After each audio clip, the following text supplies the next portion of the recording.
রাজ্যের মুখ্যমন্ত্রী থেকে দেশের ভিআইপিরা এই সার্কিট হাউস লাগোয়া সরকারি আবাসনে চুরির ঘটনায় ব্যাপক চাঞ্চল্য দেখা দিল। এই সরকারি আবাসনেই থাকেন সরকারি কর্মীরা। সেই আবাসনে এসি মেশিনের তামার তার, জলের ট্যাঙ্কের সংযোগ পাইপ চুরি হওয়ায় সমস্যায় পড়েছে আবাসনের সরকারি কর্মীরা। তাদের দৈনন্দিন জীবনের ক্রিয়াকর্মেও ব্যাঘাত ঘটেছে। এই ঘটনা শুধুমাত্র শুক্রবার সন্ধ্যায় ঘটেছে এমন নয়, গত কয়েক বছর ধরে ঘটে চলেছে। এ নিয়ে আবাসনের সরকারি কর্মীরা ক্ষুব্ধ। এভাবে পরপর চুরির ঘটনায় শুক্রবার রাতে তারা কোতোয়ালি থানায় একটি অভিযোগ করেন। তাদের স্পষ্ট কথা, আমরা নিরাপত্তাহীনতায় ভুগছি। এই আবাসনের নাকের ডগায় রয়েছে জেলাশাসক, জেলা পুলিশ সুপার থেকে একাধিক প্রশাসনিক উচ্চ কর্তাদের বাংলো। তারপরও সার্কিট হাউস লাগোয়া সরকারি আবাসনের 4-5 তলার উপরে উঠে চুরি করছেন কারা? তাদের উদ্দেশ্য কি চুরি নাকি অন্য কিছু? প্রশ্ন উঠছেই। আমরা এ নিয়ে কথা বলেছিলাম কৃষ্ণনগর সরকারি স্কুলের সহশিক্ষিকা সুপ্রভা সরকার ও ইলেকশন ডিপার্টমেন্টের ইলেকশন সিস্টেম ম্যানেজার দীপনারায়ণ পান্থির সঙ্গে। তাদের বক্তব্য শোনাবো। আর এই নিয়ে আজকাল আগামী বিশেষ প্রতিবেদন।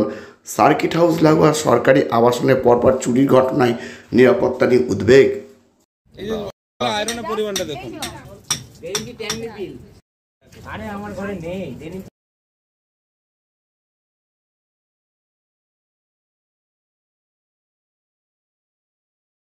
রয়েছি সেখানে নিরাপত্তার এতটাই অভাব যে আজকে সন্ধেবেলায় যে সি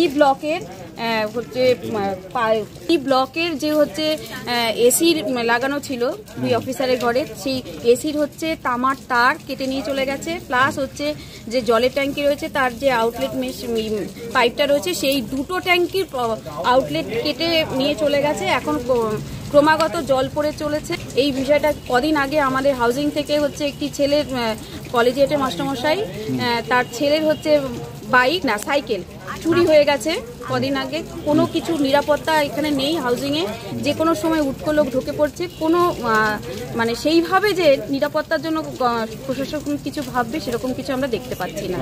এটা হচ্ছে প্রশাসনের দৃষ্টিগোচর হওয়া দরকার, কারণ আমরা যাতে নিরাপদে থাকতে পারি পরিবার নিয়ে। শুধুমাত্র চুরি তো নয়, উটকো লোক আজকে দেখে যাচ্ছে যে হচ্ছে আমাদের জিনিসপত্র নিয়ে যাচ্ছে। এরপরে তো আমাদের নিজেদেরও মানে নিরাপত্তা নিয়ে ভীষণ সমস্যায় আমরা থাকবো। সেই জন্য আমাদের নিরাপত্তা সুনিশ্চিত করার জন্য প্রশাসনের কাছে আবেদন রাখি। দিনই হয়নি বললে অনেক লেখালেখি করলে তারপরে একটু আধটু কাজ হয়। তবে সেটা ওই যে যেরকমভাবে তদারক করতে পারে, কারো যদি হচ্ছে আলাদা পরিচিত থাকে সেখানে একটু আধটু কাজ হয়, নচেত কোনো কাজই হয় না। চুরি টুরি যা হচ্ছে কতদিন ধরে হচ্ছে ঘটনাগুলো? আগের বছরেও আমাদের হচ্ছে আগের বছরে তার আগের বছরে আমাদের হচ্ছে বি ব্লকে চুরি হয়েছিল। তারা এখন হচ্ছে তারা মানে একদম একতলায় চুরি হয়েছিল। সে নিয়ে প্রশাসন কি ব্যবস্থা নিয়েছে আমরা কিছু জানি না। তবে ওনারা বর্তমানে হচ্ছে ঘর ছেড়ে ওনারা এখানে হচ্ছে ফ্ল্যাট কিনে নিয়ে ওখানে বসবাস করছে। কিছু নয়, এই ঘটনা গত কয়েক বছর ধরেই ঘটে চলেছে। তো আজকে যেটা হয়েছে, সার্কিট হাউস হাউসিংয়ের ব্লক সিতে ছাদের উপরে যে দুটো ট্যাঙ্কি থাকে, দুটো ট্যাঙ্কির উপর 8টা ফ্যামিলি নির্ভর করে।